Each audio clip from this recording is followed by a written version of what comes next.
सईद अंसारी हमारे साथ, हमारे सहयोगी एसोचेम से हमारे साथ जुड़ रहे हैं। सईद, ज्यादातर तो देखिए किसी भी बजट के बाद जो इंडस्ट्री से जुड़े लोग हैं वो उसमें कुछ ना कुछ अच्छाई खोजकर अपनी बात मीठी मीठी करते हैं, उनकी नजर में सब कुछ मीठा हो जाता है। लेकिन देखिए उनसे बात कीजिए, हालांकि कैपिटल गेन्स टैक्स में जो इजाफा हुआ है उसकी वजह से मार्केट, सेंसेक्स, निफ्टी दोनों ही जगह गिरावट देखी जा रही है। सईद, आप बिल्कुल ठीक कह रही हैं अंजुना। हमने इसीलिए 3 एक्सपर्ट्स यहाँ हमारे साथ रखे हैं और जो हमारा प्रोग्राम का आज का हमने नाम रखा है कुछ मीठा हो जाए। सर, हालांकि अंजुना पूछ रही हैं स्टूडियो से कि कुछ ऐसी बात जो आप उम्मीद कर रहे थे नहीं हो पाई, लेकिन पहले हम ये पूछेंगे कि कुछ मीठा हो जाए में कुछ मीठा क्या मिला? देखिए, कुछ मीठा चाहिए था वो नहीं मिला। नहीं मिला। एक मिनट रुकिए, आपको कुछ मिला कि नहीं मिला? नहीं, अगर मीठे की बात करें तो यूथ को मीठा मिला, क्योंकि अगर हम और किसको मिला? और यूथ को मिला, एमएसएमई को मिला, और बिहार को मिला, आंध्र प्रदेश को मिला। कुछ मीठा हो जाए मिला। सैलरीड को बहुत मीठा मिला है, दिवाली से पहले बोनांजा मिल गया है, तो सैलरीड को, न्यू जॉब सीकर को। ठीक है, आप एक सेकंड कलन सर, क्या हुआ? आप क्यों इतना? नहीं, मैं डिसअपॉइंटेड नहीं हूँ। अगर मेरे से पूछा जाए तो कहीं ना कहीं अगर देश की ग्रोथ होगी, अगर कुछ पैसे बचेंगे तो वह हेल्थ केयर के लिए भी बचेंगे। बट हम बहुत सालों से, मैं 5 साल से तो आपके साथ इंटरव्यू कर रहा हूँ, हर साल ये सोचते हैं कि इस बार ही शायद हेल्थ केयर इंफ्रास्ट्रक्चर पे percentage of GDP spending directly more होगा। तो आई थिंक कहीं ना कहीं हम एक समृद्ध भारत की बात करते हैं लेकिन स्वस्थ भारत की बात नहीं कर रहे। See, India is a young country, but we need this young country to be productive. उसके लिए स्किल्ड लोग होने चाहिए और स्वस्थ होने चाहिए। और बात करेंगे आपके हिसाब से दृष्टि में क्या 5 ऐसी बातें रही जो हमारे देश के आम इंसान को इस बजट से फायदा हो? एक तो जो मैंने पहले ही कहा, एम्प्लॉयमेंट के ऊपर फायदा होगा, क्योंकि जो 11,11,000 करोड़ रुपया खर्च करने की बात की है उससे हमारी ग्रोथ भी होगी तो एम्प्लॉयमेंट भी बढ़ेगी।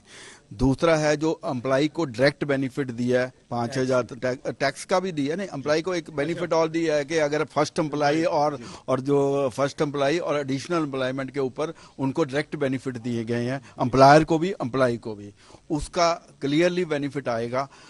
और तीसरा है जो टैक्स में बेनिफिट दिया गया है, आपका चाहे स्टैंडर्ड डिडक्शन हो चाहे स्लैब चेंज किए हो, उसका डायरेक्ट बेनिफिट। तीनों जी तुरंत बोलेंगे कि वापस आओ, तो 2 आप बता दीजिए, 3 तो यहाँ हमने पूछ लिया। तो पहला तो यही सबसे बड़ा है कि एक नॉन रेजिडेंट के लिए एक तो कंपनी का रेट जो 40% था उसको 35 कर दिया। एंजल टैक्स काफी समय से इंडस्ट्री की डिमांड थी कि उसको भी अबॉलिश करें, वो अबॉलिश कर दिया। इक्वलाइजेशन लेवी हटा दिया। तो कई दूरगामी उन्होंने डिसीजन लिए हैं जो एक स्थिर अर्थव्यवस्था के लिए बहुत ही जरूरी है। Very good.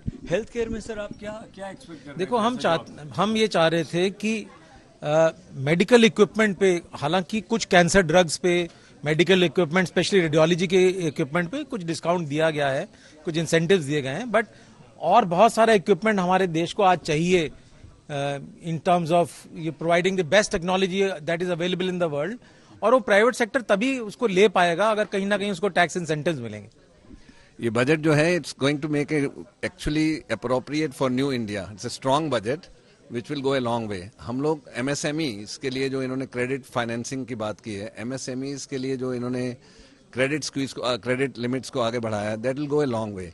Plus the most important thing is India is a very populous country where we have lot many people. Budget में जो एम्प्लॉयमेंट स्किल मैनेजमेंट के लिए बात की है, I am coming from leather industry, और leather industry is more in the hands of MSME and it's a labour intensive industry.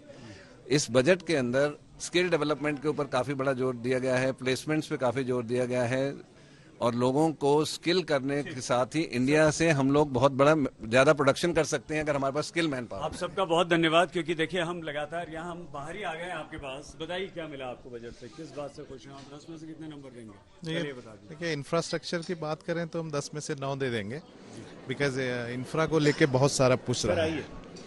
और cement sector को देखें तो 80% डिमांड जो है वो इंफ्रा और हाउसिंग से आता है। में 10 में से 9 दे दिया आपने इंफ्रा में, बिकॉज इतने सारे एक्सप्रेस वेज अनाउंस हुए हैं, इतने सारे एक्सप्रेस वेज अनाउंस इंडस्ट्री के बीच में आ गए। सो और हाउसिंग में देखें तो सिर्फ ग्रामीण हाउसिंग या प्राइम मिनिस्टर ग्रामीण आवास योजना के अलावा अर्बन पुअर पे भी ध्यान दिया गया है और अर्बन हाउसिंग के लिए भी प्रोविजंस किए गए हैं।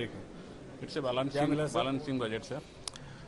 मिला बहुत कुछ है पर नहीं मिला वो भी है। तो जो मिला है उसके बारे में ये बोला जाएगा कि जो भी स्किल्ड वर्कफोर्स को बनाने के लिए बजट एलोकेट किया गया वो एक अच्छा मूव है। पूरे इंडस्ट्री को स्किल्ड वर्कफोर्स चाहिए।